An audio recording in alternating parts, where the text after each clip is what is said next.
सत्य को सत्य को खोजने वाले आप सभी साधकों को हमारा प्रणाम।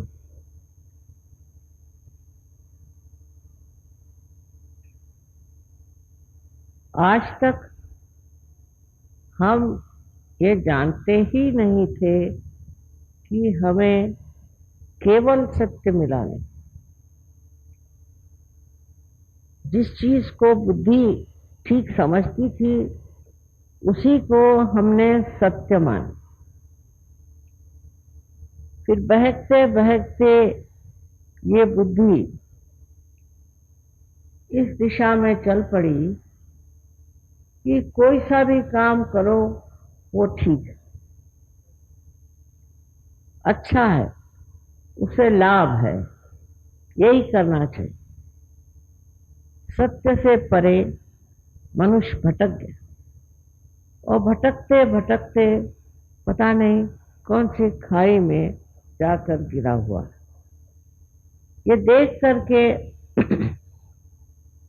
लोग सोचते हैं कि ऐसे कैसे हुआ, ऐसी स्थिति क्यों आई। मनुष्य के अंदर जो बुद्धि है उस बुद्धि को इस तरह से कुबुद्धि में परिवर्तित क्यों कर दिया गया। इसको सुबुद्धि बनाना था, वो कुबुद्धि हो गई और उस कुबुद्धि से ऐसी ऐसी चीजें निकलने लग गई जिससे न तो दूसरों को कोई सुख हो सकता है न तो स्वयं को सुख हो सकता है।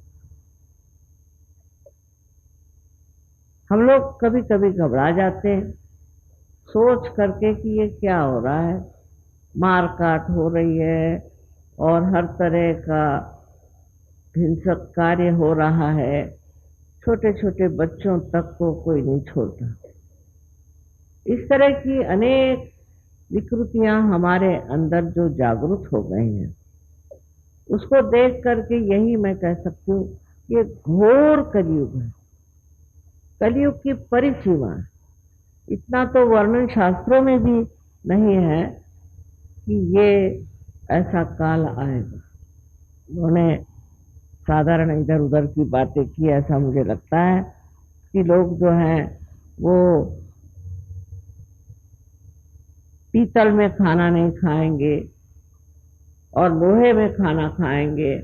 इस प्रकार की बहुत ही औपचारिक मेरे ख्याल से बातें उसमें लिखी हुई, लेकिन जो दृश्य है जो सामने दिखाई देता है वो बहुत भयावह और बहुत दुखी करने वाला। इसके पीछे में यही कहना चाहिए कि मनुष्य को अपना रास्ता नहीं मिला। बंद करा पंखा बंद करा। और वो कहां से कहां भटक गया, उसको सुख नहीं मिल सकता। इस सुख के खोज में वो गलत चीज के पीछे बढ़, जिसे मृग तृष्णा कहते हैं। इस प्रकार मनुष्य भटकते भटकते घोर अंधकार में घुस गया।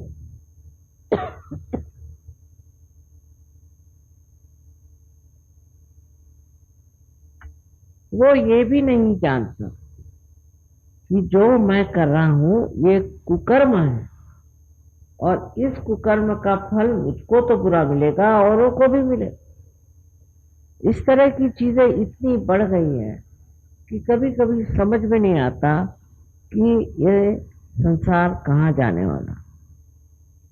अपने देश में अनेक प्रश्न हैं और देश में भी बहुत से प्रश्न हैं।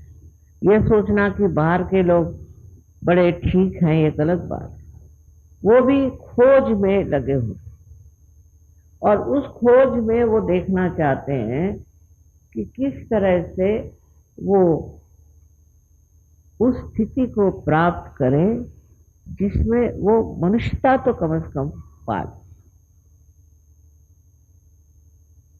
इसका जो भी परिणाम हुआ वो ये है कि मनुष्य निराशा में चला, उसके अंदर गहन निराशा आ गया और सोचता अब क्या करें, सब ऐसा ही चलना है, चलेगा, इसको तो ठीक कर नहीं सकते। ऐसे ही वक्त एक बात हमें याद रहना चाहिए, जो साधु संतों ने कहा है कि अपने ही अंदर खोजो, अपने ही अंदर सब कुछ है। काहे रे बन खोज न जाए, सदा निवासी सदा अलेपा तो है संगरम।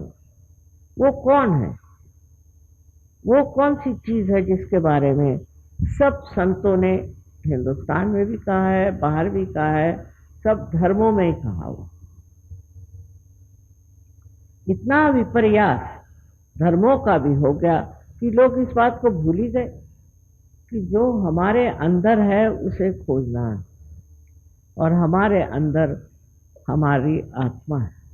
हर इंसान में ये आत्मा पूरी तरह से जीवितावस्था में, ये आत्मा जो है यही परमात्मा का प्रतिबिंब हमारे हृदय में है।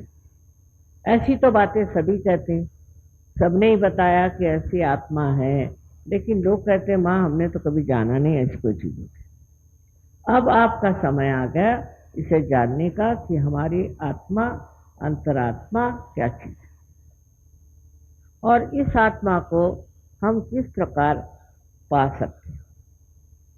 ये आत्मा मानो जैसे अछूती अंदर सब चीज को देख रही है और अपने प्रकाश को भी अपने ही अंदर समेटे हुए।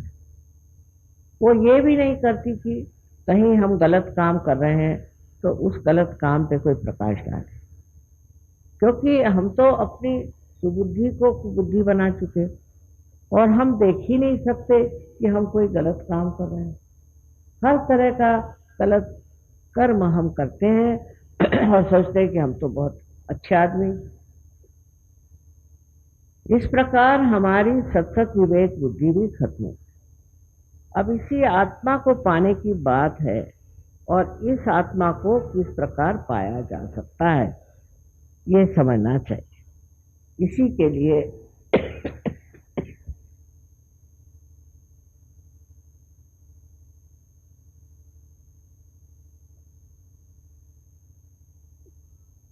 आपके शरीर के अंदर ही इसकी व्यवस्था है, कोई बाहर जाने की जरूरत नहीं। आपके ही त्रिकोणाकार अस्थि में एक शक्ति कुंडलिनी, एक पवित्र शक्ति स्थित है, और जब इसकी जागृति होती है तो वो 6 चक्रों में से गुजरते हुए अंत में ब्रह्मरंध्र को भेदते हुए उस सूक्ष्म शक्ति से एकाकारिता करती है, जो परमेश्वर की प्रेम शक्ति। ऐसे अपने शास्त्रों में लिखा था, लेकिन ऐसे तो कोई करता नहीं था। अपने देश से बहुत से साधु संत बाहर गए, मेरे ख्याल से मचिंद्रनाथ, गोरखनाथ गए होंगे, क्योंकि बोलीविया में भी वो सब जानते हैं, वो चक्रों के नाम जानते हैं और वो कुंडलिनी के जागरण की बात पूछा। रशिया में भी मैंने देखा, और हर जगह देखती हूँ कि पुरातन जो पेंटिंग्स हैं, जो कुछ भी वहाँ चित्रकारी है, उसमें सब चक्र बने हुए हैं। आप अगर थोड़ा सफर करें तो आप हैरान हो जाए कि ये सब चीजें इन्होंने कहाँ जानी और कैसे जाना, ये किसने बताया। तो इसमें अपने यहाँ के कोई न कोई संत साधु गए थे, ऐसा वो बताते, और उन्होंने ये बातें बताई और हम लोगों को भी बता कर चले गए, और हमारे यहाँ भी लिख कर चले गए कि ऐसी कुंडलिनी आपके अंदर है। यहाँ तक कि जो नाथपंथी लोग थे उन्होंने इसके बारे में किसी को बताया नहीं, क्योंकि वो सोचते थे अगर किसी और को दे दीजिए तो लोग हैं वो उसका क्या इस्तेमाल करेंगे, क्या करेंगे, क्या न करेंगे। और हुआ है, जिन्होंने ये चीज पढ़ी वो दुनिया भर की झूठी झूठी बातें फैलाते हैं और खूब उन्होंने पैसा कमाने का धंधा बनाया। तो इनका यही विचार रहा होगा कि ये सर्वसाधारण इंसान के लिए नहीं देना। लेकिन किताबों में लिखा है, अब 12वीं शताब्दी में ज्ञानेश्वर जी आए, उन्होंने अपने गुरु से कहा कि आप मुझे इजाज़त दें, मैं अपनी ज्ञानेश्वरी में इसके बारे में लिखना चाहता हूँ। 6ठे अध्याय में उन्होंने लिख दिया। लेकिन उसके वक्त जब ऐसा भी होता है कि धर्म के नाम पे बहुत लोग पैसा कमाते हैं तो उन्होंने कहा नहीं, ये निषिद्ध है, इसको मत पढ़ो, ये बेकार चीज है, ये सबके बस का नहीं। अभी मैंने एक बड़े भारी साधु बाबा का लेक्चर सुना, मुझे बड़ा आश्चर्य हुआ। उन्होंने कहते, ये बना उनसे, आसानी से नहीं आप समझ पाएंगे, पर एक तरह से गाली दी कि आप लोग सब प्रवृत्ति मार्गी हैं, निवृत्ति मार्गी नहीं है। अब प्रवृत्ति माने इधर उधर दौड़ने की आपकी जो क्रिया है वो आपका। अब बताइए, और सब हाँ हाँ कर रहे हैं। और आप निवृत्ति मार्गी नहीं है तो आप ज्ञान मार्ग में मत जाइए, क्योंकि सहयोग ज्ञान मार्ग। आप अपने तरीके से चलिए और गुरुओं की सेवा करिए, उनको पैसा दीजिए, उनको ये करिए वो करिए। और लोग मान गए। कोई किसी को कहे कि तुम निवृत्ति मार्गी नहीं हो तो एक तरह से तो गाली हो गई। लेकिन किसी को संस्कृत मालूम नहीं, जो बोल रहे थे ठीक है भाई, कुछ तो उन्होंने बनाया है। और प्रवृत्ति का मतलब है आप अलग अलग चीज की तरफ दौड़ना। और इसलिए उन्होंने साफ साफ कह दिया कि आप सिर्फ गुरुओं की सेवा करिए, एक पोता भर के आप एक बहुत से ये ले आइए, कहते हैं जिसको के मूर्तियां ले आई, उनकी पूजा करें। अब बैठे हैं सवेरे 4 बजे से कर रहे हैं, फिर ये उपास करिए, वो तपास करिए, इतने कर्म कांड हमारे अंदर बढ़ दिए कि हम उसी में लुटे जा रहे हैं। ये भी नहीं हमारे समझ में आता कि ये क्यों कर रहे हैं, उसका क्या फायदा हुआ। हमारे बाप दादा ने ये किया और हम भी वही कर रहे हैं। और मोहम्मद साहब ने भी साफ कहा कि मूर्ति पूजा बंद, क्योंकि पता नहीं किसने बनाई है, किस वजह से बनाई। लेकिन ये पूछिए कि उन्होंने जो मक्का में एक काले पत्थर के चारों तरफ प्रदक्षिणा डालने की बात की, वो क्यों करी? उस पत्थर की क्या विशेषता थी? उस पत्थर में क्या बात थी जो कह रहे थे मूर्ति पूजा मत करो, तो इस पत्थर के चारों तरफ क्यों घुमाते? उसकी वजह यह थी कि मक्का में मक्केश्वर शिव है, वो शिव है, मक्केश्वर शिव है। लेकिन अब कैसे जानिएगा आप कि वो मक्केश्वर शिव है? आप कैसे जानिएगा कि स्वयंभू मूर्ति कौन सी है? आपके पास कोई साधन नहीं।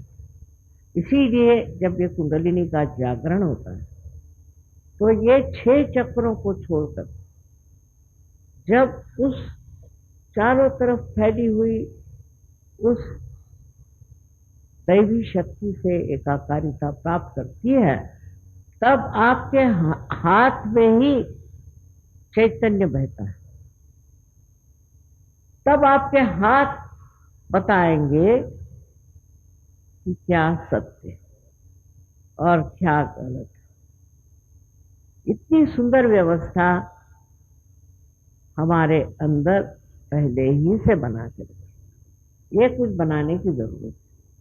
अब आपके हाथ बता रहे हैं, माने आपके हाथ जानते हैं। ये भी मोहम्मद साहब ने कहा है कि जब कियामा आएगा तो आपके हाथ बोलेंगे। आ गया कियामा, अब इसे प्राप्त करो।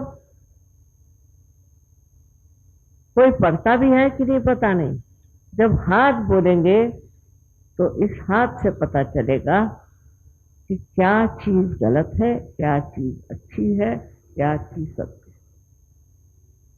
अब कोई कहे कि मक्का में क्या रखा है, अब हाथ उधर करके देख लीजिए। जो लोग सहयोगी हैं सब देख सकते हैं कि कितने चैतन्य की लहरियां। तो कौन सत्य है और कौन असत्य है, ये आप अपने हाथ पर जान सकते हैं। इसकी इतनी सुंदर व्यवस्था, ये पूरा यंत्र ही हमारे अंदर बना हुआ है, इतना सुंदर। और फिर जब ये व्यवस्था हो जाती, जब आप उसे प्राप्त कर लेते, तो कमाल की बात है कि आपके अंदर के दोष अपने ही आप लय हो जाते, क्योंकि आप दूसरी दुनिया में गुजर जाते। आपके अंदर काम, क्रोध, मोह, मद, मत्सर, लोभ, ये जो आपके शत्रु हैं, भाग जाते। अब हमें तो आश्चर्य की बात है कि इंग्लैंड में जब हमने पहले दिन प्रोग्राम किया था, तो वहाँ 6 ड्रग एडिक्ट्स आए थे। वो लोग ड्रग लेते थे और दूसरे दिन ही वो साफ हो गए। तो कहिए, ये तो कमाल है, ये कैसे हो गया? पहले पता नहीं, अब तो हमें लेना नहीं, हमें अच्छा नहीं लगता, हमें देखना नहीं। बड़े बढ़िया लोग हो गए, वही आज बहुत कार्यान्वित है और कार्य कर रहे हैं। तो ये जो चीज है कि जो अपने को प्राप्त करो कहा है, माने अपने आत्मा को जानो, उसकी व्यवस्था भी हमारे ही अंदर बनाई हुई है। जैसे कोई बड़ी दैवी हमारे यंत्र विद्या है, या कहना चाहिए कि मशीन है हमारा। और जब ये चल पड़े, जब ये शुरू हो जाते, तब एक से एक चमत्कार आपको अपने ही बारे में दिखाई दे। कितने शराबी कबाब थे, उन शराब छोड़ दी। कितने ही दुष्ट लोग थे, उन्होंने दुष्टता छोड़ दी। मैं कलियाती में गई तो वहां पर एक माफिया के मुख्य डॉन, चीफ वन, तो उन्होंने सहयोग ले ली। तो कभी कमाल है, इन्होंने सहयोग कैसे ले लिया? पहले माँ, वो सहयोगी हो गए, वो आपसे मिलना चाहते हैं। वो आए तो इतने नम्र, बस उन्होंने इतना कहा कि माँ, मैंने बहुत गुनाह किए, उनकी मुझे माफी हो जाएगी या नहीं, ये बताओ। अरे मैंने कहा, क्या बात कर, तुमने गुनाह किए वो तो हो गए, भूतकाल में हो गए, पीछे हो गए। आज मैं तुमसे तो बात कर रही हूँ वर्तमान की, और वो बात खत्म हुई। अब वर्तमान में तुम क्या हो, तुम आज कहाँ से कहाँ हो गए हो, ये देख लो। फिर उसने इतनी मदद की हम लोगों की, इतनी सराहना करी, और एक तरह से बड़ा आश्चर्य हुआ कि ये किस तरह जो माफिया का सबसे वहाँ मुख्य आदमी था, उसमें ये बदल कैसे आ गया, वो कैसे इस चीज को मान गया। ये घटित हो गया, उसने कुछ उसको लेक्चर नहीं दिया, कुछ उसको समझाया नहीं, बताया नहीं, ये घटना है। और ये घटना इस कलयुग में होना अत्यावश्यक है, क्योंकि उससे आदमी जो है परिवर्तित हो जाता है, ट्रांसफॉर्म हो जाता है। और जब आदमी परिवर्तित हो जाता है, तब वो इतना निखर आता है, इतना सुंदर हो जाता है। आज दुनिया को इस परिवर्तन की जरूरत है, और यही परिवर्तन करना ही हम सोचते हैं। आप सब सहयोगियों का कार्य है। मैंने तो जहाँ तक हुआ ये है, मैंने इतने देशों में मैं घूमी फिरी हूँ। अब आप लोगों को चाहिए, जो सहयोग में आए हैं या आने वाले, उनको चाहिए कि और लोगों को बचाएं और उनको इस परिवर्तन में लाएं। बहुत से लोग भटके हुए हैं, यानी परमात्मा के नाम पे भटके हुए, धर्म के नाम पे भटके हुए हैं, किसी भी चीज में भटके हुए हैं। उनको जब आप इस अवस्था में लाएंगे, तब आप देखिए उनका रूप कैसे बदल जाता है। अब इतनी सारी यहाँ बत्तियां जल रही हैं, इनका अगर कनेक्शन उसके साथ न हो, मेंस के साथ, तो क्या जल सकती है? इसी प्रकार जब तक हमारा ही संबंध, जैसे कि ये है, इसका संबंध अगर मेंस के साथ नहीं हो, तो इसका कोई उपयोग ही नहीं। इसी प्रकार हमारी हालत है कि हमारा संबंध उस महान शक्ति के साथ नहीं। और सबसे बड़ी बात यह है कि ये सत्य ही प्रेम, ये सत्य ही आनंद है। जब आपका चित्त इस आत्मा के प्रकाश से आलोकित होता है तो आप एक अलग ही प्रकाशमान व्यक्ति हो जाते हैं। ऐसी व्यक्ति की जो सारे संसार की भलाई कर, सारे संसार में सुख दे सकते। अगर मनुष्य बदल गया तो कौन सी आफत आएगी? सारी आफत तो मनुष्य से ही है। जब मानव ही बदल जाएगा तो कोई सी भी परेशानी, कोई सी भी तकलीफ नहीं आएगी। इसलिए हमें सोचना चाहिए कि किसी तरह से जितना हो सके और लोगों की भी जागृति करें और इस जागरण में उसे प्राप्त, इसको प्राप्त करने के बाद देखिए, मैंने तो यही देखा, न कहीं झगड़ा होता है, न कोई आफत होती है। कोई भी देश के लोग आए, कहीं से भी आए, न कोई मोर्चा बांधता है, न कोई झंडे उठाता, कुछ नहीं। बस एक दूसरे का समागम ही सबसे बड़ा आनंद का साथ, और एक दूसरे से मिलकर ही बड़ा अच्छा लगता है। अपने देश की तो संस्कृति है कि भाईचारा होना चाहिए, सबसे आपसी मिलावा होना चाहिए, हर एक चीज में एक तरह से हमें दूसरे की मदद करनी चाहिए। ये तो अपनी संस्कृति है। पर फिर विचित्र विचित्र बातें होती गई, ये देश अनेक इसमें विभाजित हो गया और इसलिए इसमें भी बहुत से झगड़े हो रहे हैं। जहाँ देखो वहीं झगड़े, कहीं जाइए तो एक मोर्चा लिए वो खड़े हैं, तो उधर दूसरा मोर्चा लिए खड़े हैं, और कोई भी बात को लेकर के इस तरह से कोई सी भी चीज को लेकर के एक गठबंधन करने का और झगड़ा करने, ये इंसानियत की निशानी नहीं। ये तो जानवर भी नहीं करते, फिर इंसानों को ऐसा नहीं करना। इंसान जो है ये सबसे ऊंची चीज परमात्मा ने बनाई है, और उसने इतना सुंदर अपने अंदर ये पूर्णतया एक इंतजाम कर दिया, ऐसी व्यवस्था कर दी है कि आप बहुत आसानी से इसे प्राप्त कर सकते। और इसके लिए आपको पैसा ऐसा देने से कोई मतलब ही नहीं है। जैसे एक साहब मुझसे कहने लगे कि मैं आपको 1 लाख रुपया देता हूँ, आप मेरी कुंडलिनी जगाइए। मैंने कहा जनाब, मैं आपको 2 लाख रुपए देती हूँ, आप बातचीत बंद करें, क्योंकि कुंडलिनी को पैसा नहीं समझ रहा। कुंडलिनी जो है ये एक दैवी शक्ति आपके अंदर है, आपकी शुद्ध इच्छा होनी चाहिए। अगर आपकी शुद्ध इच्छा नहीं हुई तो जबरदस्ती नहीं हो सकती, पैसा क्या चलेगा, आप जबरदस्ती नहीं कर सकते। अगर आपके अंदर शुद्ध इच्छा है तभी ये कार्य हो सकता। अब हमारी कोई सी भी इच्छा शुद्ध नहीं है। अगर शुद्ध होती तो ये आपका आजकल का जो इकोनॉमिक्स है यही न चलता।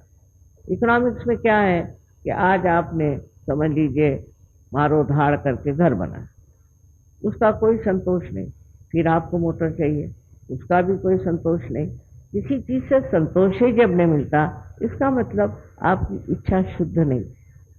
अगर शुद्ध इच्छा होती तो आपको संतोष मिलता। लेकिन एक ही चीज में शुद्ध इच्छा है, और वो ये है कि आपको अपने आत्मा का आत्म साक्षात्कार होगा। आत्मा आपके चित्त में आना चाहिए, उसका प्रकाश आपको आनंद देगा, शांति देगा, सब तरह से ज्ञान देगा। लेकिन सबसे ज्यादा ये आपको सामूहिक बनाएगा। इसमें आप सामूहिक हो जाते। सामूहिकता की बात यह है कि दुनिया में हम लोग जो सोचते हैं कि हम अलग हैं, वो फलाने ठिकाने, ऐसे तो परमात्मा के नजर में नहीं। परमात्मा के नजर में सब हम लोग उन्हीं के आश्रय में हैं। ये दिमागी जमा खर्च है कि हम ऊंचे हैं, वो नीचे हैं, वो फलाना वो ठिकाना, ये सब बिल्कुल ही दिमागी खर्च। आज देखिए, आज हमसे मिलने आए थे साहब, वो आइवरी कोस्ट के मिलिट्री के मुख्य थे। इतने नम्र आदमी, कुछ पूछे, इतने नम्र आदमी, मैं तो हैरान हो गई कि उसके मिलिट्री के मुख्य थे और आके बड़े नम्रता पूर्वक मुझसे कहते हैं कि माँ ऐसा करिए कि हमारे देश में सब लोगों को सहयोगी बना। तो मैंने कहा अच्छा ठीक है, तुम ही बना सकते हो सबको। पहले मैं तो इतना मजे में आ गया हूँ, उन्होंने 3 बीवियों से डिवोर्स किया। और अब मैं तो शर्मिंदा हूँ कि मैंने क्या जिंदगी बनाई, और मैंने क्यों ऐसी जिंदगी बनाई, मेरे समझ में नहीं आता। लेकिन अब जो है, मैं एकदम बदल गया, और मेरे अंदर इतना आनंद और इतनी शांति और इतना सुख। और 600 लोग वहां पर जो है सहयोगी हो गए। अब उन्होंने मुसलमान धर्म लिया था, तो मैंने कहा तो मुसलमान क्यों हो गए? तो उन्होंने कहा इसलिए क्योंकि ये जो फ्रेंच लोग हैं, इनमें तो कोई नैतिकता है नहीं, मोरालिटी है ही नहीं, इनकी तो नैतिकता एकदम बिल्कुल गई भी थी। तो हम लोगों ने सोचा कि कम से कम मुसलमानों का धर्म ले लो, उसमें थोड़ी तो नैतिकता बनी रहेगी, इसलिए हम हो गए। तो मैंने कहा सहयोग में तो सभी धर्म एक समान है, और सब धर्म से आप आ सकते हैं। इसमें किसी धर्म का अपमान नहीं है, कोई नीचा नहीं ऊंचा नहीं, उल्टे आप अपने धर्म को बहुत अच्छे से समझ, उसकी जो गहराइयां हैं उसको समझ। अभी तक आप भटक रहे हैं तो आप उसे पा सकते हैं, जो असलियत है, जिसके लिए वो धर्म बनाए गए थे। जो लोग आजकल धर्म के नाम पे लड़ाई झगड़ा ये वो करते हैं, ये कैसे हो सकता? हो ही नहीं सकता। तो गलत चीज है। और ये गलत काम इसलिए हो रहा है कि फिर से मैं कहूंगी कि अंदर एक कुबुद्धि आ गई, और ये कुबुद्धि ये कार्य। अब इस कुबुद्धि को भी प्रकाशित करती है आपकी कुंडली। जब वो इस चक्र से गुजरती है, आज्ञा जिसे कहते हैं, तो वो प्रकाशित कर देती है, और आपको समझ में आ जाता है कि अरे ये मैं क्या कर रहा था, ये किस बेवकूफी में दौड़ रहा था, ये किस बात को लेकर मैं लड़ रहा था। जब तक आप अपने को नहीं जानिएगा, आप सत्य को पहचान नहीं सकते, और आप झूठी चीज में अपनी जिंदगी बर्बाद करेंगे, अपनी करेंगे, अपने बच्चों की करेंगे। इतना ही नहीं, पर सारे देश का ही सत्यानाश हो जाएगा। अनेक देशों का इस तरह से सत्यानाश हो रहा है। इसलिए एक जो ये चीज हमारे देश में है, और जो बहुत ही पवित्र चीज है, कि आपके कुंडलिनी का जागरण करना है। अब ये कुंडलिनी आपकी माँ है, आपकी अपनी व्यक्तिगत, आपकी अपनी ही माँ है, वो किसी की और माँ नहीं। जैसे आपके माँ के हो सकता है 5-6 बच्चे हों, 8-10 बच्चे हों, इस कुंडलिनी के आप ही बेटे हैं, आप ही बेटी। अब इस कुंडलिनी का जब जागरण होता, और जब ये जागरूक होती है, तो इसको सब कुछ मालूम है आपके बारे में। इसके अंदर आपके बारे में सारा रिकॉर्ड है कि आप क्या चाहते हैं, आप क्या थे, आपने क्या क्या दोष हैं, आपके शरीर में क्या दोष है, कहाँ कौन सी तकलीफ, सब मालूम। उसको संभालते हुए ये आपकी माँ उठती है, और आपको इतनी भी तकलीफ नहीं होती। आश्चर्य है, इतनी सी भी तकलीफ नहीं होगी, क्योंकि ये माँ है। जब आप पैदा हुए थे, तो माँ ने सारा दुख अपने ऊपर झेला था, आपको कोई तकलीफ नहीं दी थी। उसी प्रकार ये माँ है। और जब इसका जागरण होता है, तो किसी प्रकार की आपको तकलीफ नहीं होती, कोई परेशानी नहीं होती, और आप एकदम कहाँ से कहाँ पहुंच जाते। और फिर ये आश्चर्य होता है कि आप ऐसे थे, ये सब आपके अंदर था, इतनी संपदा थी, ये पता ही नहीं था।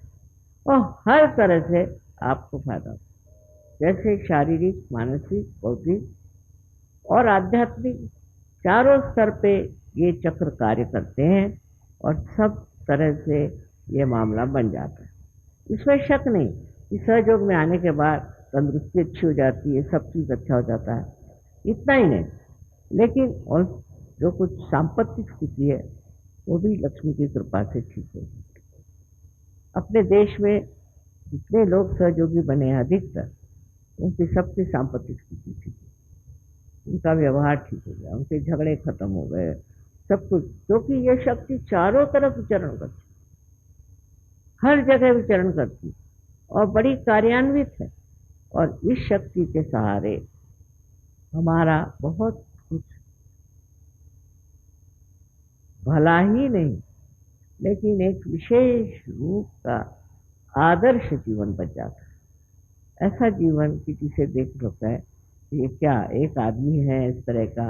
ऐसे पहले कहते थे एक साधु संतों के लिए, आज तो सहयोग में इतने लोग बैठे हुए हैं और इतने लोग सहज में आए। ये इतने देशों में फैलने का कारण ये है कि सब देशों में एक प्रकार की बड़ी ग्लानि, एक तरह की निराशा और दूसरे बहुत ज़्यादा हिंसक वृत्तियाँ बढ़ गई। तो उसमें जो लोग थे जिन्होंने सोचा कि ये गलत, तो वो सहज में आए। ऐसे बताते हैं कि 86 देशों में सहयोग फैल गया। हालांकि मैं इतने देशों में तो गई नहीं, सही बात है, पर जैसे बीज उड़ करके जाए जहाँ भी, वहाँ पौधा खड़ा हो सकता है, उसी प्रकार सहयोग फैल गया। और बड़ा आश्चर्य होता है कि वहाँ से लोग यहाँ आ जाएंगे और वहाँ भी आते हैं, इटली भी आ जाते हैं, पर मैं उनके देश में अभी तक नहीं जा सकती, और हो सके तो कभी चली भी जाऊंगी। लेकिन उनका जो प्यार है, उनका आपसी प्यार है, और जो उनके आपसी मेल जोल है, वो देख करके बड़ी हैरानी। किसी एक आदमी के लिए भी, अभी बम्बई में जब बॉम्ब फूटा था तो एक लड़का था, हमेशा कहता था माँ मैं जीना नहीं चाहता, मेरी माँ बहुत खराब है, ये है वो है, बार बार यही कहता था। वही एक लड़की की डेथ। तो सारे सारे देशों में, इतने देशों में ये खबर हो गई और सब लोग दौड़ कर और पता लगाया कहाँ है, क्या है, ये वो। फिर वहां जाकर कहा कि साधु संत थे ये, तो उन्होंने कहा अच्छा हम तुमको जमीन देते, तुम चाहो तो इनको ना जलाओ, इसी में गाड़। ऐसे ऐसे लोगों ने वहां चिट्ठियां भेजी कि मैं तो हैरान हूं। उसके बाद में अभी मैंने देखा कि हमारे भाई साहब की डेथ हो गई, बाप मामा, उन्होंने बहुत लोगों को प्यार दिया। इतने लोगों के फैक्सेस आए कि मैं अभी तक उसमें से गुजर ही नहीं पाई। इतना प्यार, इतनी बढ़िया बढ़िया बातें के बारे में लोगों ने लिखा कि मैं सोचकर हैरान हूँ। मैं नहीं सोचती थी कि ये इनका इतना प्यार लोगों में बटा हुआ, इतने लोग उनको प्यार करते। तो ये सारा प्यार का माहौल इसमें आप आ जाए, सब आपको प्यार करें, आप भी सबको प्यार करेंगे। यही सबसे बड़ी बात है सहयोग की, कि सहयोग की शक्ति जो है प्रेम की शक्ति, और इसके आगे कोई और शक्ति नहीं चल पाए, कोई इससे बड़ी शक्ति नहीं। जो प्रेम की शक्ति है, उसी के एक बड़े भारी आवरण में आप हैं, और हमेशा आपका संरक्षण है। आपको कोई छू नहीं सकता, क्योंकि आपसे परमात्मा प्रेम करता। उनके आगे कौन चल सकता, उनके आगे कौन दुष्टता कर सकता। ऐसे ऐसे हमारे यहाँ उदाहरण हो गए कि लोग कहते हैं माँ कैसे मैं बच गया, मेरे समझ में, कैसे मैं पा गया, मुझे पता नहीं। ये सारी बातें सुन के आप लोग भी बहुत खुश होते हैं, क्योंकि सब आपके ही भाई बंद हैं, सब आप ही के लोग हैं। और इसको देख करके फिर ये लगता है कि दुनिया बदलने वाली, और दुनिया में बड़े अच्छे दिन आएंगे, बहुत अच्छे दिन आएंगे, और उसमें लोग हमेशा हमेशा एक महान देश, एक महान व्यक्तित्व, एक महान कार्य को लेकर के ये होना है, और हो रहा है। पर अभी भी बहुत लोगों को परिवर्तित करना है। परिवर्तन बहुत जरूरी है, और अभी तक इंसान बने रहे, लेकिन इंसानियत से भी उतर गए। इनका परिवर्तन बहुत आसान है, उसे आप प्राप्त करें। परिवर्तन के सिवाय कोई और मार्ग नहीं है, और उसके लिए सिर्फ कुंडलिनी के जागरण से होता है, और किसी से होता नहीं। अब कोई कहेगा कि माँ ये इसको अगर हम पानी में डाल दें तो चलेगा नहीं, या इसको हम जलाएं तो चलेगा नहीं चलेगा। इसका सिर्फ कनेक्शन आपको लगाना है। तो ये आपको पैसे नहीं देने के, कुछ नहीं, लेकिन थोड़ा समय अपने को देना होगा। और जहाँ भी आपके सेंटर हो वहाँ जाएं और अपने उसको बढ़ाएं। तो ये बहुत लोग कम करते हैं, इसलिए उनकी उन्नति होती नहीं है। जब आप तक आप उसको सामूहिकता का प्यार नहीं देंगे, जैसे कि पेड़ पौधों को आपको जल देना होता है, उसी प्रकार ये अगर आप नहीं करेंगे तो फिर वो वृक्ष बढ़ेगा नहीं। और इसीलिए ईसा ने कहा है कि कुछ बीज थे वो तो ऐसे ही पत्थर पे गिरे, कुछ बीज थे वो ऐसे जमीन में गए कि वहीं खत्म हो गए, और कुछ बीज ऐसे थे जो कायदे की जमीन में रहे और पनप करके वृक्ष हुए। तो इसमें कोई धर्म की निंदा नहीं है, किसी धर्म के विरोध में नहीं है, पर ये सारे धर्मों का गौरव, उनकी विशेषताएं और एक संबंध ऐसा जबरदस्त इन सब धर्मों में है, वो स्थापित होता है। एक बहुत ही ज्यादा आनंदमय, सुखमय ऐसा जीवन आपके लिए भविष्य में बना हुआ, इसे आप प्राप्त करें, ऐसा मेरा आपको अनंत आशीर्वाद।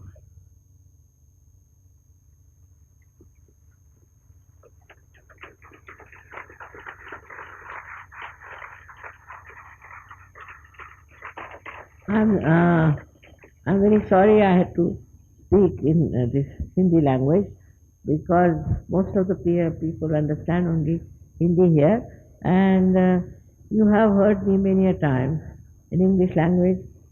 Moreover, I found you all meditative just now, enjoying the word inside your heart, I think, and it was very kind of you. Thank you.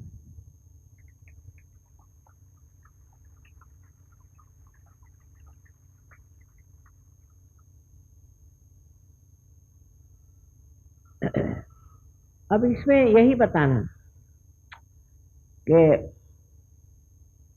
जिसको कुंडलिनी का जागरण न चाहे वे कृपया बाहर चले, क्योंकि ये कोई तमाशखोरी नहीं है, और जो लोग इसमें ध्यान में जाना चाहते हैं उनके साथ आप एक तरह से परेशानी में डाल, इसलिए आप मेहरबानी से जिनको नहीं करना ध्यान, वो कृपया बाहर चले।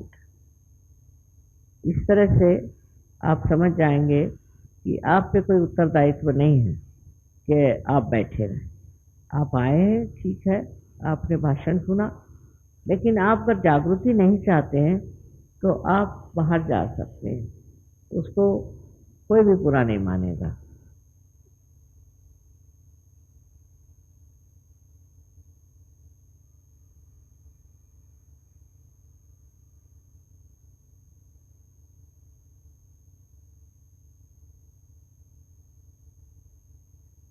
जिस धरती पर आप बैठे हैं ये बहुत पवित्र भारत भूमि की धरती, आपकी भारत भूमि जो है योग भूमि, इसका महात्म्य आप नहीं जानते। जो ये लोग बाहर से आते हैं तो एयरपोर्ट पे ही जमीन को झुककर नमस्कार करते हैं और चूमते हैं और कहते हैं कि माँ इस धरती पर किस कदर चैतन्य बह रहा। इसे आप आज जानते नहीं, पर आप जान जाइएगा। एक बार हम एरोप्लेन से आ रहे थे तो हमने अपने पति से कहा कि आ गए, हिंदुस्तान तो आ गए। तो उनका कैसे जाना? मैंने कहा चारों तरफ चैतन्य बह रहा। तो उन्होंने पायलट से जाके पूछा, कहने हाँ साहब हम तो हिंदुस्तान आ गए। ये आपका भारतवर्ष, और मैं उस आदमी को बहुत महत्व देती हूँ और मान्यता रखती हूँ कि जो देशभक्त, देशभक्ति हमारे लिए बहुत आवश्यक है, क्योंकि हमारा देश एक विशेष देश है, ऐसा देश दुनिया में नहीं। इस देश के प्रति अगर आप में भक्ति न हो तो आप कुंडलिनी का जागरण नहीं प्राप्त कर। सारे विश्व की कुंडलिनी भी इसी देश में। कमाल की चीज है कि अभी तक आप लोग अनभिज्ञ रहे, पर इस देश की जो शक्ति है महान है, और एक दिन ऐसा आएगा कि सारी दुनिया आपके सामने झुक जाएगी, क्योंकि हम लोग बहुत शक्तिशाली हैं।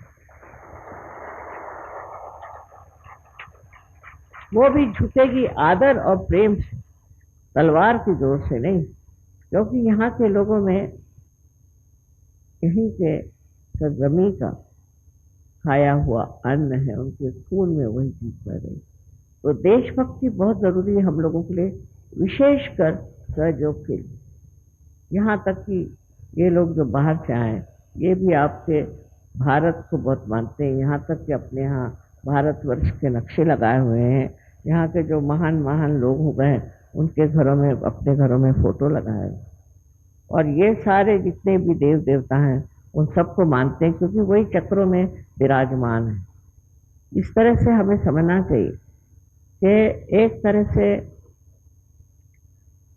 हमें जब तक अपनी सभ्यता और अपने देश की विशेषताओं के बारे में जानकारी नहीं होगी, तब तक हम देश से प्रेम भी नहीं करते। इसलिए सोचना चाहिए कि आप बहुत भाग्यशाली हैं जो इस देश में आपका जन्म हुआ, जो आप इस देश में आए। बड़ी भाग्य की सस्य श्यामलाम भूमि है, इसके लिए और कुछ कह नहीं सकते। अभी आपके पुनर्जनी के जागरण के लिए मैंने कहा था, सब लोग बैठे हुए हैं, कोई गया नहीं। इसका मतलब है आप लोग सब चाहते हैं कि आपका जागरण हो जाए, तो बड़ी अच्छी बात है। बहुत प्रोत्साहित होता है इंसान देख कर। अच्छा, अब सिर्फ बहुत हल्का है, आप हिंदुस्तानी हैं और इस भूमि पे बैठे हैं, आप लोगों को तो बिल्कुल मुश्किल नहीं। और जगह मेरे हाथ टूट जाते हैं, लेकिन भारतीय लोगों में इतनी भगवान ने विशेषता दी हुई है आत्मिक जीवन की, कि कोई तकलीफ नहीं होती और बहुत आसानी से ये कार्य हो जाता। अब आप दोनों हाथ मेरी ओर ऐसे,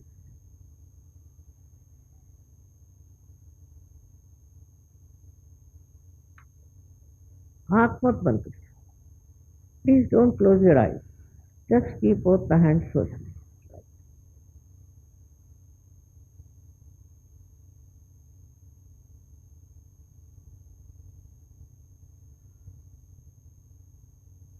Now please put your left hand towards me and put the right hand on top of your head. Left hand मेरे ओर करें और राइट हैंड को तालू के ऊपर, जो एक सिग्ध सी हड्डी होती है बचपन में, उसके ऊपर पकड़ें और अपने हाथ को घुमाएं, ऊपर नीचे दोनों तरफ घुमाएं और देखें कि उसके अंदर से कोई ठंडी ठंडी या गरम गरम हवा आ रही है क्या। इसी को स्पंद कहा गया है। देखिए, अगर कोई ठंडी ठंडी हवा आ रही है, गरम हवा आ रही है। अब अपना राइट हैंड मेरे तरफ, मैं इसलिए अंग्रेजी में कह रही राइट एंड लेफ्ट, क्योंकि हिंदुस्तानी भाषाओं में हर जगह अलग अलग तरीके से कहा जाता है। तो राइट हैंड मेरे ओर करें और लेफ्ट हैंड से आप देखिए, फिर अपने तालू के ऊपर सर झुका लें, सर झुका के देखिए। Please bend your head and see for yourself कि आपके तालू भाग से कुछ ठंडी या गर्म हवा आ रही है क्या। देखिए, किसी किसी को बहुत ऊपर तक आती, किसी को अलग अलग दिशा में आती है, पर आप इसको महसूस करें, इसकी प्रचीति होनी चाहिए। यह अनुभव है, यह अनुभव के सिवा किसी भी चीज में विश्वास नहीं करना चाहिए। अब फिर से लेफ्ट हैंड मेरी ओर करें और राइट हैंड से देखें कि आपके सर में ठंडी या गर्म हवा आ रही। अब गर्म हवा इसलिए आ रही है कि आपने अभी तक किसी को माफ नहीं किया। आपको अपने को भी माफ करना है और दूसरों को भी माफ करना है। बस इतना करें, सिर्फ कहें कि माँ मैंने सबको माफ कर दिया और खुद को भी माफ कर दिया। देखिए, एकदम आपको आश्चर्य होगा कि हवा ठंडी आने लग जाएगी।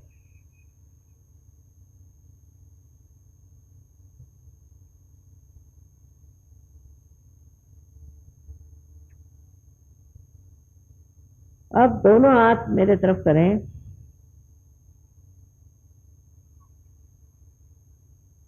दोनों हाथ,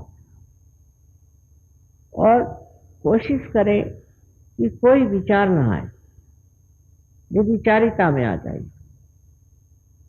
क्योंकि इन विचारों से ही हमारे अंदर को बुद्धि आती है। आप निर्विचारों में आ जाइए।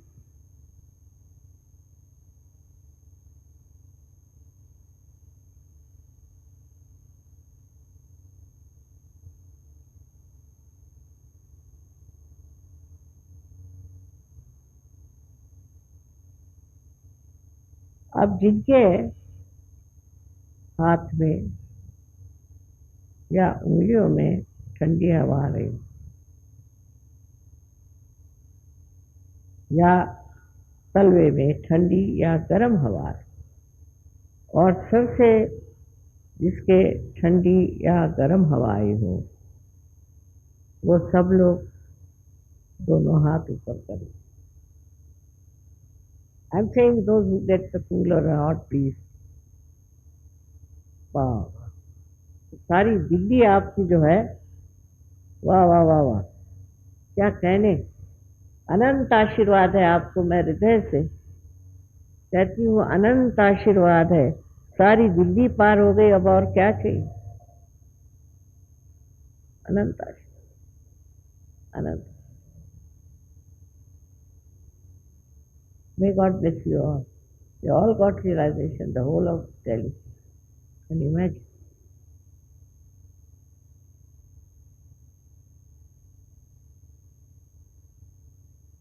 अब इसमें थोड़ा सा ध्यान किया है बात, उसके लिए आप अपनी अपनी जगह, सब जगह सेंटर्स हैं, जाइए, ध्यान करना पड़ेगा 5-10 मिनट, ज़्यादा नहीं। और उसके बाद आप देखिए क्या आपकी हालत होती, एक आनंद के इसमें चले जाएंगे, बहुत बड़े आनंद के सागर में डूब जाएंगे। ये जो बूंद है वो सागर हो जाए, बड़ा मज़ा आएगा। आप सबको मेरा बहुत बहुत प्यार और अनंत आशीर्वाद।